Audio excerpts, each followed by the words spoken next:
Halo teman Juna, apa kabar hari ini? Assalamualaikum warahmatullahi wabarakatuh. Hari ini kita akan kembali membahas kejadian-kejadian mengerikan kisah nyata yang terjadi di muka bumi ini. Sungguh tragis nasib yang menimpa seorang ibu rumah tangga di Kabupaten Jeneponto, Sulawesi Selatan pada tahun 2025. Wanita Malang itu meregang nyawa dengan kondisi penuh luka tikaman badik di sekujur tubuhnya.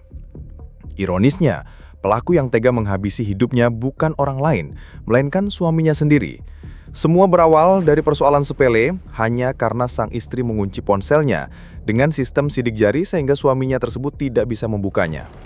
Rasa curiga yang bercampur dengan api cemburu buta membuat sang suami kehilangan akal sehat. Ia meyakini ada sesuatu yang disembunyikan istrinya di balik layar ponsel tersebut. Amarahnya pun meledak, tak terkendali, hingga berubah menjadi aksi pembantaian yang sangat kejam sampai sang istri tewas meregang nyawa. Benar-benar aksi yang sangat sadis. Bagaimana cerita lengkap dari kisah yang satu ini? Langsung saja kita bahas di Kata Juna.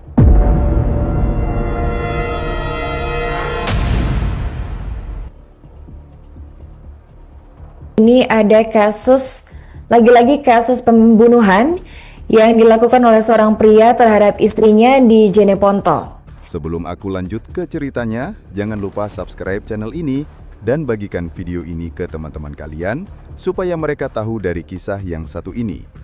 Cerita ini dibuat berdasarkan berita yang beredar dan diterbitkan oleh beberapa media publik yang aku sajikan dan aku rangkum dalam bentuk alur cerita.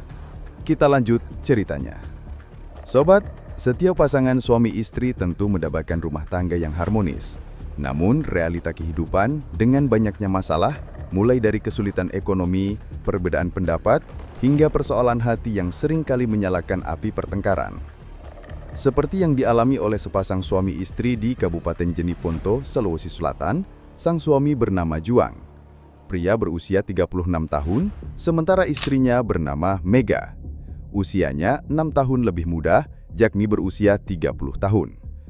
Tidak banyak informasi yang diungkap ke media mengenai latar belakang pernikahan mereka secara detail, termasuk sejak kapan keduanya memutuskan untuk menyatukan cinta mereka dalam ikatan pernikahan. Tetapi yang jelas, pasangan itu sudah dikaruniai anak yang tidak disebutkan identitasnya, dan mereka sekeluarga tinggal di sebuah rumah sederhana di Desa Camba-Camba, Kecamatan Batang, Kabupaten Jeneponto, Sulawesi Selatan.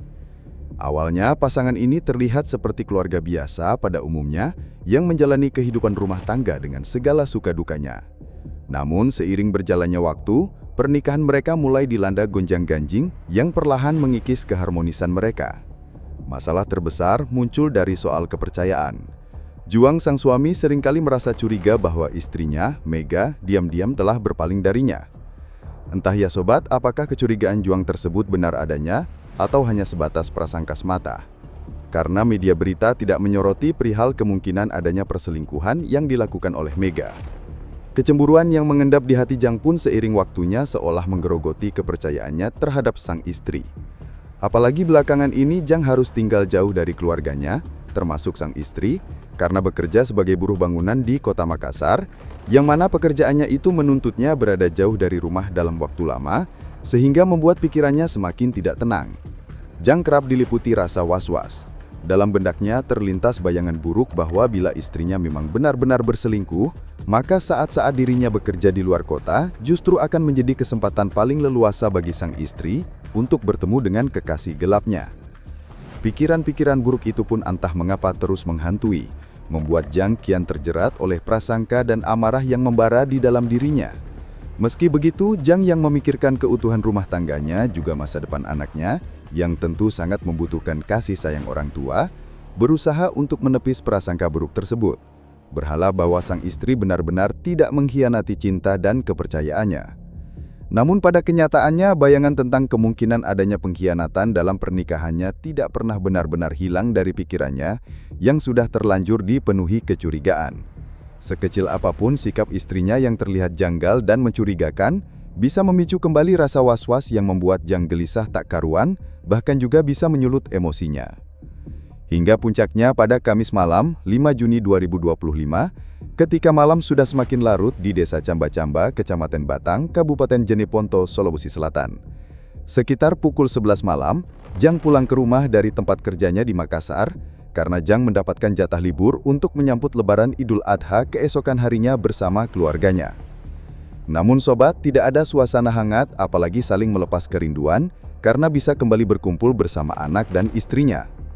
Suasana malam menjelang Lebaran Idul Adha di rumah mereka justru menjadi memanas karena sesampainya di rumah, Jang yang diselimuti kegelisahan atas rasa gelisah yang sejak lama menghantui pikirannya, segera mencari handphone milik Mega istrinya untuk membuka serta memeriksa isi di dalamnya demi memastikan segala prasangka yang terus mengusik dirinya. Sayangnya, keinginan Jang itu tidak berjalan mulus karena handphone Mega istrinya terkunci dan hanya bisa dibuka dengan sidik istrinya atau dengan memasukkan kode sandi yang sesuai. Jang yang mendapati handphone istrinya terkunci justru semakin diliputi rasa curiga. Emosinya kian tersulit. Pikirannya dipenuhi prasangka bahwa Mega pasti menyembunyikan sesuatu darinya. Di tengah amarah yang terus membara, Jang semakin bertekad untuk mengetahui apa sebenarnya yang ada di balik layar ponsel yang disengaja dikunci oleh istrinya itu. Dengan nada tinggi dan penuh emosi, Jang langsung mendesak Mega istrinya agar segera membuka kunci layar handphone tersebut. Jang ingin memastikan sendiri isi di dalamnya, seolah-olah jawaban dari segala prasangka itu ada di sana. Namun alih-alih menuruti permintaan suaminya, Mega justru menolak untuk membuka kunci layar ponselnya. Penolakan Mega untuk membuka ponsel tersebut pun membuat emosi Jang semakin mendidih. Rasa curiga yang sudah menumpuk sejak lama, lalu kian membara terlebih saat ia mencoba menginterogasi anaknya. Entah jawaban apa yang terlontar dari mulut sang anak karena tidak dipaparkan jelas di media. Tetapi yang jelas, perkataan itu justru semakin mempertebal keyakinan Jang bahwa Mega benar-benar menyembunyikan sesuatu darinya. Seketika itu pula cekcok mulut antara Jang dan Mega pun tak terhindarkan. Kata demi kata yang terlontar, seolah menyulut api amarah Jang, hingga emosinya menjalar tak terkendali. Dalam kondisi yang sudah sepenuhnya dikuasai amarah, Jang kehilangan akal sehatnya. Jang yang gelap mata lalu mengambil sebilah badik yang tersimpan di rumah, dan membawa senjata tajam itu ke hadapan istrinya. Jang yang sudah kalap lantas menghujamkan badik tersebut ke dada sang istri berkali-kali dengan sangat bengisnya. Yang mana akibat serangan mendadak tersebut, dada Mega bolong, cairan merah segar menyembur deras memuncrat kemana-mana. Mega yang merasakan sakit luar biasa langsung menjerit histeris. Dalam rintihannya juga Mega memohon agar suaminya menghentikan kebengisannya. Namun Jang yang sudah terlanjur kesetanan, telinganya seolah tuli, matanya pun buta.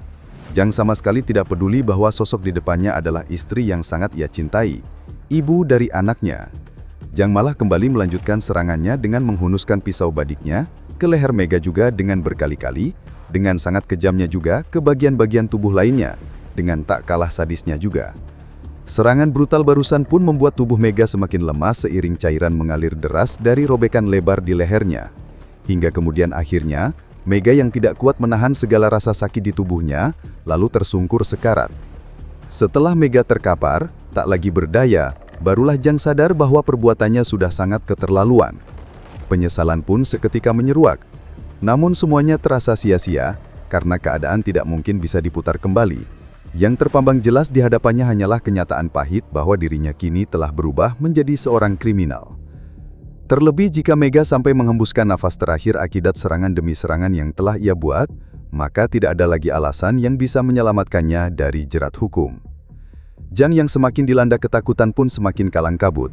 Ia tidak tahu harus berbuat apa, selain kabur dari kenyataan yang baru saja ia ciptakan sendiri. Dengan langkah tergesa, Jang memutuskan meninggalkan rumah, berharap bisa lolos dari tanggung jawab. Diketahui bahwa Jang saat itu melarikan diri ke wilayah Tamaleate. Di sisi lain, keributan yang pecah dari dalam rumah Jang dan Mega ternyata terdengar jelas oleh para tetangga. Suara cekcok dan jeritan memilukan itu sontak membuat warga sekitar diliputi rasa cemas. Rasa penasaran bercampur panik pun membuat mereka berbondong-bondong mendatangi rumah pasangan tersebut untuk memastikan apa yang sebenarnya terjadi. Namun betapa terkejutnya mereka ketika mendapati Mega sudah terkapar dengan tubuh penuh luka. Cairan merah segar pun menggenang di mana-mana di sekitar tubuhnya. Pemandangan mengerikan itu membuat warga terkejut bukan main. Sebagian tak kuasa menahan jeritan. Sebagian lain masih diliputi tanda tanya besar, apa yang sebenarnya Jang lakukan hingga Mega bisa berada dalam kondisi mengenaskan seperti itu. Di tengah kepanikan dan kebingungan yang mereka rasakan, mereka yang tentunya menginginkan keselamatan Mega, segera memberikan pertolongan kepada Mega dengan membawa Mega ke rumah sakit RSUD Lanto Daeng Pasewang, Jeneponto, untuk mendapatkan perawatan intensif. Sesampainya di rumah sakit, tim medis melakukan pemeriksaan menyeluruh. Dari hasil pemeriksaan diketahui bahwa Mega menderita luka hujaman benda tajam di bagian dada dan leher, serta beberapa luka lain yang turut memperparah kondisinya. Lalu sobat, selagi Mega masih berjuang di rumah sakit, warga segera melaporkan kebrutalan Jang kepada pihak berwajib. Terlebih Jang yang melarikan diri belum tertangkap, sehingga sangat meresahkan warga. Polisi yang menerima laporan dan langsung bergerak mendatangi lokasi kejadian untuk melakukan olah TKP sekaligus mengumpulkan keterangan saksi-saksi, sembari memulai upaya pengejaran terhadap pelaku yang tak lain adalah suami korban sendiri. Sebagaimana menurut keterangan korban sendiri di tengah perawatannya di rumah sakit. Dengan dibantu warga, polisi pun dapat mengamankan Jang di wilayah Tamaleate. Namun sobat, ada pula versi lain yang beredar. Di sejumlah media yang mengungkap bahwa Juang bukan ditangkap, melainkan menyerahkan diri ke Polsek Tamalatea pada hari Jumat 6 Juni 2025 bertepatan dengan perayaan Hari Raya Idul Adha, karena tidak kuat menahan beban rasa bersalah setelah melakukan kekejaman yang begitu bengis terhadap istrinya sendiri. Entah yang mana yang benar ya sobat, namun yang jelas setelahnya Juang diserahkan ke Polres Jeneponto untuk dilakukan pemeriksaan lebih lanjut. Bersamaan dengan ditangkapnya Juang, sejumlah barang bukti termasuk sebilah badik yang Juang gunakan untuk menganiaya istrinya sendiri turut diamankan. Dari hasil interogasi yang dilakukan, Juang akhirnya mengakui semua perbuatannya. Juang mengaku kalap hingga nekat menghunuskan sebilah badik secara brutal ke tubuh istrinya. Semua itu Juang akui lantaran dipicu oleh emosi yang sudah terlanjur menguasai dirinya, karena Mega, istrinya, mengunci layar handphone sehingga tidak bisa dibuka tanpa sidik jari ataupun kode sandi. Hal sepele itu pun lantas menyulut api cemburu buta dalam diri Juang. Juang mencurigai kuat istrinya sengaja menyembunyikan sesuatu darinya, yang ia yakini adalah bukti perselingkuhan, meski tidak diungkap oleh kepolisian apakah tuduhan tersebut benar adanya atau tidak. Namun yang jelas perbuatan yang begitu sadis terhadap sang istri pun membuat Juang ditahan di dalam sel penjara dan terancam mendapat hukuman tak main-main akibat tindak kekerasan dalam rumah tangga yang ia lakukan. Hingga kemudian kabar duka menyelimuti warga desa Camba-Camba, karena setelah 7 hari menjalani perawatan intensif, tepatnya pada hari Rabu 11 Juni 2025, Mega dinyatakan meninggal dunia di rumah sakit. Dengan wafatnya Mega, polisi pun segera menaikkan status hukum Juang. Dari semula hanya terduga pelaku kekerasan dalam rumah tangga, ia resmi ditetapkan sebagai tersangka penghilangan nyawa. Sejak saat itu, Juang mendekam di rumah tahanan rutan kelas 2B, Jeneponto, seraya menanti proses hukum selanjutnya. Juang kala itu dijerat dengan pasal kekerasan rumah tangga yang menyebabkan kematian, dengan ancaman pidana penjara paling lama 15 tahun. Di sisi lain sobat, kepergian Mega yang tragis itu menorehkan duka mendalam bagi keluarga, terutama bagi anak Mega yang kini harus kehilangan sosok ibu. Tidak hanya keluarga, warga sekitar pun larut dalam kesedihan, padahal sejak awal mereka berharap Mega bisa selamat dan kembali pulih. Suasana duka di rumah korban saat jasad Mega disemayamkan benar-benar pilu. Tangis keluarga dan kerabat pecah memenuhi ruang duka dengan isak yang memilukan. Sebuah video yang merekam suasana haru tersebut sempat beredar luas di media sosial Facebook saat dibagikan oleh akun Yunie Air. Peristiwa yang menimpa Mega tersebut pun sungguh begitu ironis, di saat rumah tangga seharusnya menjadi ikatan cinta dan penguat kehidupan, malah berubah menjadi malapetaka hingga merenggut nyawa seorang istri dengan cara yang mengenaskan.